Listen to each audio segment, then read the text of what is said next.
Assalamualaikum warahmatullahi wabarakatuh.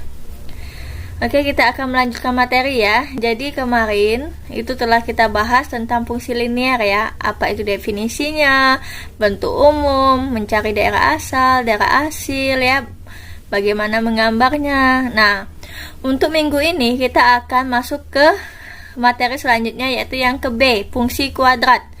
Jadi di sini kita akan membahas ya definisi, bentuk umum dari fungsi kuadrat ya.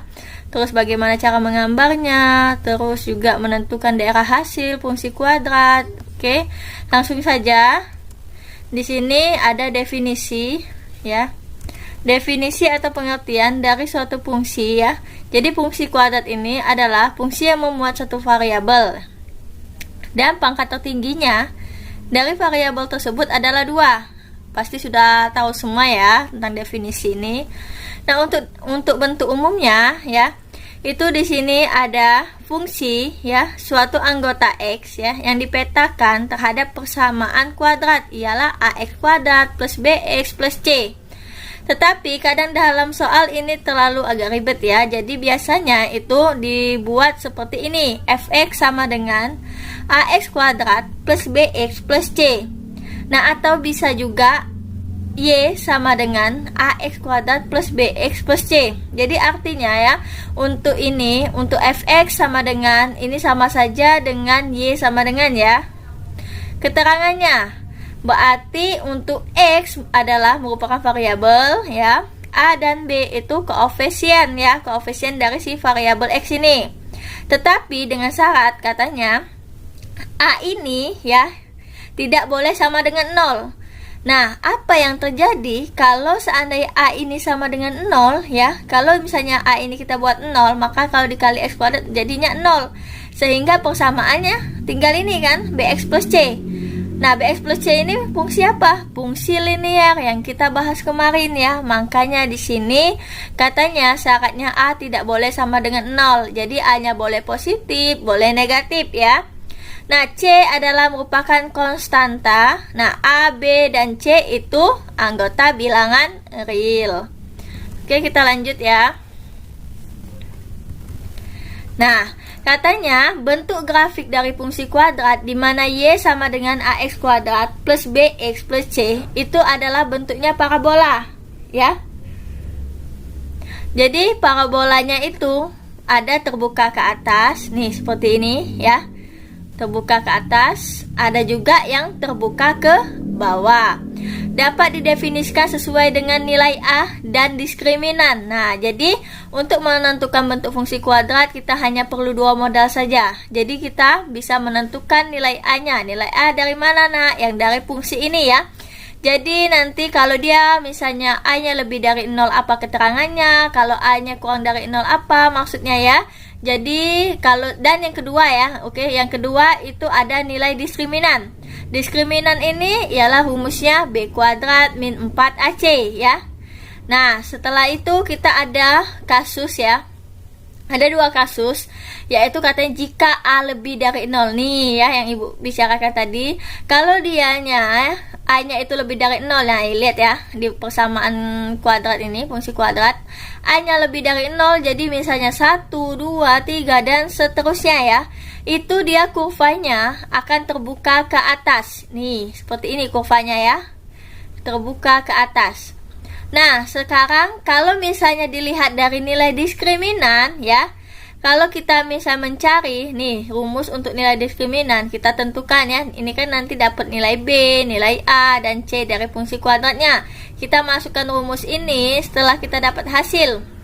Misalnya diskriminannya itu lebih dari 0 ya. Lebih dari 0. Oh, berarti ya, grafiknya itu nanti dia seperti ini ya.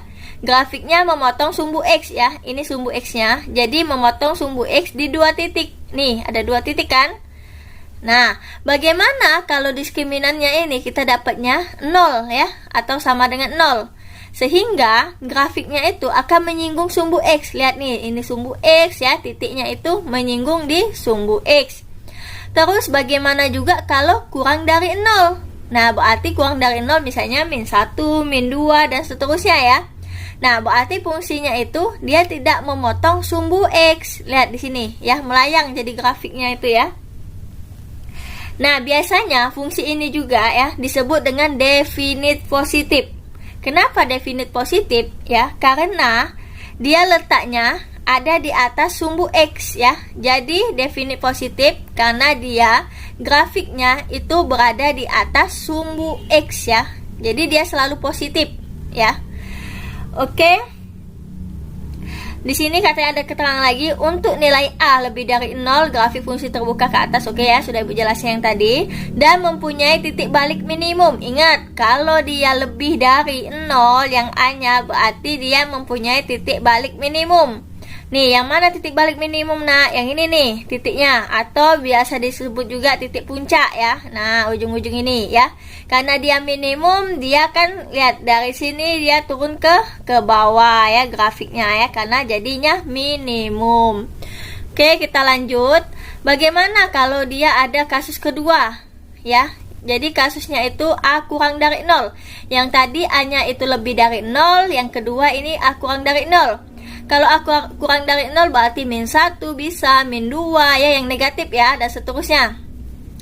Kalau kita cari nilai diskriminannya ya, kita masukkan nih nilainya ternyata dapatnya lebih D-nya, atau misalnya bisa 1, 2, 3 dan seterusnya ya. Berarti grafiknya memotong sumbu X di 2 titik ya. Tetapi yang tadi kalau dia lebih dari 0, kurvanya dia menghadap atau terbuka ke atas. Kalau misalnya kurang dari 0 ya, yang di sininya ya, berarti kurvanya terbuka ke bawah. Nih seperti gambar di sini ya. Jadi dia memotong sumbu X di 2 titik untuk D lebih dari 0. Ingati ini ya kasusnya. Kalau diskriminannya sudah kita cari, dapatnya sama dengan 0 ya, dapatnya 0 berarti grafik itu menyinggung sumbu X ya. Lihat nih, menyinggung sumbu X titiknya. Setelah itu, kalau dapatnya diskriminannya kurang dari 0 ya, dapatnya negatif, maka grafiknya tidak memotong sumbu X ya. Lihat nih, melayang ya ke bawah D-nya, di bawah sumbu X. Kenapa disebut? Nah, ini juga biasa disebut definite negatif ya. Kalau yang lebih tadi definite positif, kalau yang kurang ini dia biasa disebut definite negatif. Karena apa? Ya, karena kebalikan ya. Dia berada di bawah sumbu X ya, karena dia berada di bawah sumbu X yang kurvanya. Sekarang katanya untuk nilai A kurang dari 0, grafik fungsi terbuka ke bawah. Oke ya, tadi sudah dijelasi. Nah, dan mempunyai titik balik maksimum. Ingat nih, kalau dia A-nya lebih dari 0, kan dia mempunyai titik balik minimum. Kalau A-nya kurang dari 0, dia mempunyai titik balik maksimum. Yang mana nah? Ini ya, yang titik-titik ini. Nih. Nah, titik balik maksimum jadi dia grafiknya semakin ke atas, dia semakin naik nilainya ya. Makanya disebut titik balik maksimum. Kita lanjut ya, Nak ya. Nah, sekarang ke bentuk fungsi kuadrat. Nih, contoh soal saja ya. Identifikasi bentuk dari fungsi Y sama dengan Fx sama dengan 4x kuadrat min 2x plus 1. Nah, kita lihat di sini. Yang A ini ya. Ini kan nilai A. A-nya ini lebih nggak dari 0 atau kurang nggak? Jadi kita lihat di sini dari soal itu A-nya 4. Maka karena dia A-nya 4 berarti lebih dari 0 kan? Nah, keterangan tadi grafik terbukanya ke atas kan kalau dia lebih dari 0 dan fungsi kuadratnya memiliki titik balik minimum. Nah, untuk itu yang kedua kita cari nilai diskriminannya, ialah mencari rumusnya B kuadrat min 4AC. Kita tentukan dulu yang ini berapa, yang 4 ini adalah A ya, ini lupa Ibu tulis, jadi A 4, B-nya ini dapat min 2, C-nya 1 ya di sini ya. Sehingga kita masukkan nilainya. B-nya di sini dapat min 2, sehingga min 2 kuadrat dikurang 4 tetap. A-nya tadi kita dapat 4. C-nya itu 1 ya, kita kalikan. Jadi ini min 2 pangkat min 2 jadinya plus ya. 4 plus 4 dikurangi dengan 4 kali 4 itu 6, 16. Enggak, 4 dikurang 16 jadinya min 12. Berarti diskriminannya ini adalah kurang dari 0 ya, karena dia negatif. Sehingga menurut keterangan tadi, maka grafik fungsi kuadratnya tidak memotong sumbu X ya, yang dari tabel tadi yang kita lihat di tabel yang Ibu sudah jelaskan. Nah, kalau ingin melihat grafiknya nanti seperti ini ya. Grafiknya tidak memotong sumbu X dan dia terbuka ke atas. Nah, melayang seperti ini ya. Dia ada di atas sumbu X. Oke, ngerti ya nak ya? Ini untuk sekilas saja. Ini sebenarnya sudah dipelajari di SMP ya, kelas 9 ya. Jadi ini Ibu bahas sedikit-sedikit saja untuk mengingat kalian kembali. Nah, sekarang bagaimana kalau kita menggambarnya? Grafik fungsi kuadrat ya, kita gambarin.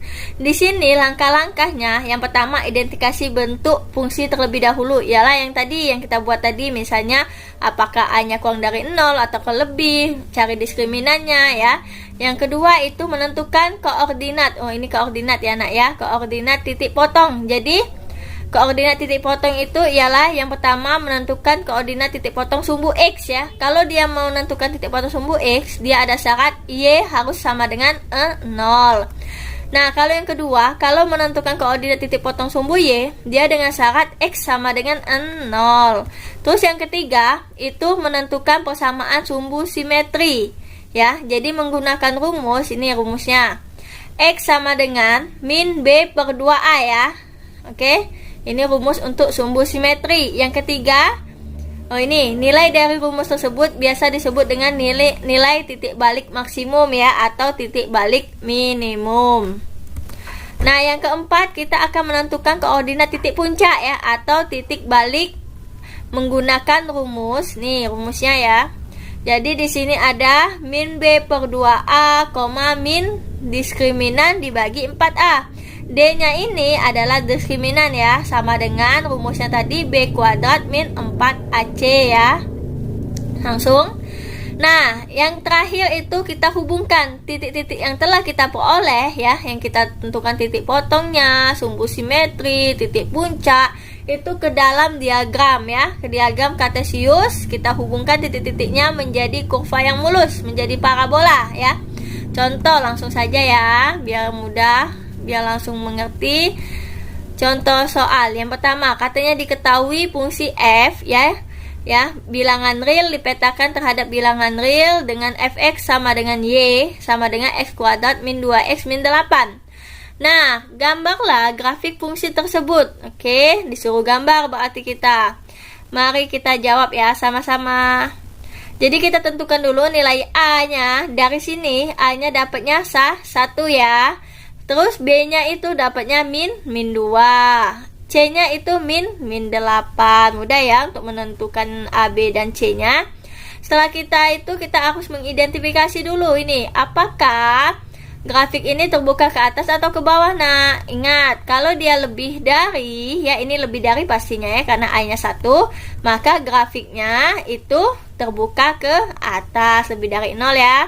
Sekarang yang kedua, kita cari diskriminannya ya. Bentuk grafiknya ini bagaimana nanti, ataukah memotong, ataukah menyinggung, atau tidak keduanya ya. Dengan rumus seperti biasa, rumusnya itu diskriminan B kuadrat min 4AC. B-nya kita masukkan di sini min 2 ya. Min 2 kuadrat dikurang 4 dikali A-nya 1 dikali C-nya dapatnya min 8, sehingga kita kalikan. Min 2 kuadrat itu 4 ya.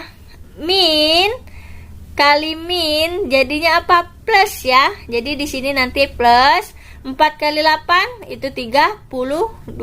Sehingga tadi sini 4 ditambah 32 hasilnya 36.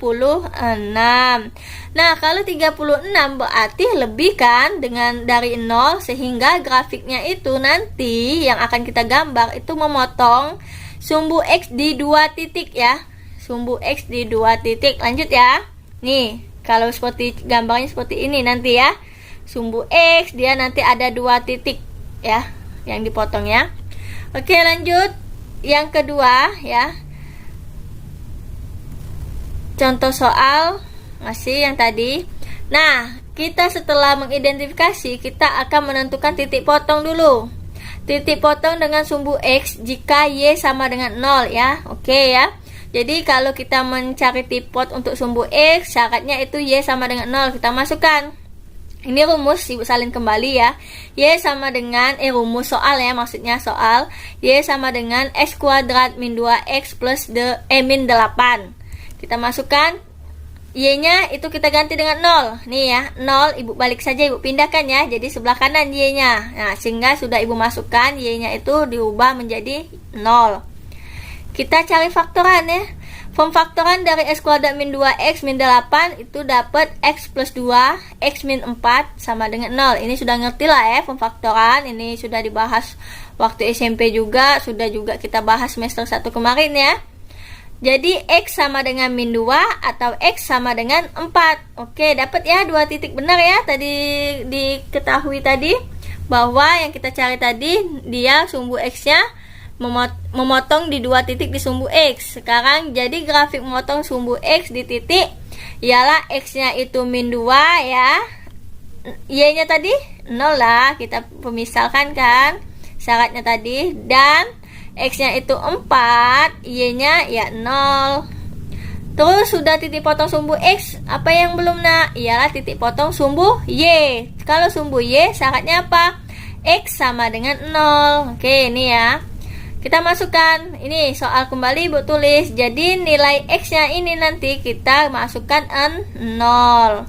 Nih ya, diganti semua. Jadi 0 kuadrat min 2 dikali 0 min 8. Berarti nilai Y-nya itu tinggal min 8. Sehingga grafik memotong sumbu Y di titik berapa? X-nya tadi 0 kan syaratnya. Berarti 0, Y-nya dapat min 8. Titiknya ada di 0, min 8. Nah, setelah itu apa ya nak? Yang belum? 1, kedua, yang ketiga itu kita akan, ini Ibu masukkan dulu ya. Jadi titik-titiknya Ibu masukkan ke grafik dulu. Nih, biar lebih mudah ya. Jadi min 2,0 berarti X-nya itu min 2 di sini ya nak ya. Y-nya itu 0. Nih, berarti titiknya sebelah sini. 4,0 X-nya 4, Y-nya 0 di sini titiknya ya. Sedangkan itu 0, min 8. X-nya 0 ada di sini, Y-nya min 8 berarti ada di bawah sini. Nih, sudah ada 3 titik. Sekarang kita akan mencari apa selanjutnya? Sumbu simetri ya. Nah, untuk persamaan sumbu simetri itu rumusnya X sama dengan min B per 2A. Kita masukkan kembali ya nak ya. Jadi yang tadi kita dapatkan A-nya adalah 1, B sama dengan min 2, C-nya sama dengan min 8. Sehingga kita tuliskan kembali rumusnya, kita ganti. Jadi min tetap tulis, B-nya itu ada min 2 dibagi 2 tetap, A-nya itu 1. Sehingga hasilnya berapa? Min, kalau kita kalikan dengan min jadinya positif ya. Jadi kalau min ketemu sama min jadi positif. Positif 2 dibagi dengan 2 sehingga dapatnya 1 ya. Nanti X-nya adalah 1. Jadi X ini dia berbentuk garis lurus ya. Bentuknya vertikal ya. Oke, yang keempat itu ada, kita gambari dulu lagi. Tadi kan ada titik min 2, 4 sama min 8. Nih lihat. X sama dengan 1. Nilai X yang satunya mana nak? Di sini kan? Nah, dia berupa garis lurus. Nih, lihat bentuknya di vertikal. Sehingga garis ini dan garisnya itu putus-putus ya nak ya. Jadi sumbu simetri itu garisnya putus-putus. Nih Ibu buat di sini adalah sumbu simetrinya. Oke, selanjutnya itu kita ke titik puncak ya atau titik balik ya. Jadi kalau misalnya tadi dia lebih dari 0 ya, lebih dari 0 A-nya, maka titik baliknya itu minimum ya. Sehingga ini rumusnya min B per 2A dikurang min D per 4A. D-nya itu adalah diskriminan B kuadrat min 4AC ya. Kita masukkan lagi ya nak ya. Jadi tadi kan nilai X-nya itu kita dapat dari sumbu simetri. Jadi tidak usah kita cari lagi ya. Langsung saja kita masukkan 1 ya. Nah, diskriminan tadi sebelumnya sudah kita cari juga. Dapatnya 36 ya. Nah, dibagi 4. A-nya tadi dapat 1 kan. 4 dikali 1 sama dengan 1,36. 36 dibagi 4 adalah 9 karena di sini ada negatif sehingga min 9. Oke, dapat titik puncaknya 1, min 9. Nah, bagaimana grafiknya, Nak? Jadi ya, yang tadi kita tulis lagi, yang ini ya, 2, 4, 8 ya. Terus juga ada 1 ya di sini. Nah, koordinat titik baliknya itu ada di min 9-nya. Nih, lihat ya, sumbu Y 1, min 9 ya. Jadi titik puncaknya itu ada 1, min 9. Lihat X-nya 1, Y-nya itu min 9. Jadi tinggal kita tarik garisnya ya, kurva atau parabolanya ya. Jadi kita hubungkan dari sini ya ke sini. Nah, ini. Terus sampai ke 4 ini ya. Nih, kita langsung saja Ibu buatkan di sini. Nah, ya, kurvanya jadi seperti ini ya, Nak ya. Jadi yang tadi titik-titik yang telah kita cari, kita hubungkan menjadi sebuah parabola ya. Ini titik puncaknya ya. Ini titik puncak atau koordinat titik balik minimum. Oke, nah ini untuk penjelasan mencari grafik fungsi suatu kuadrat ya.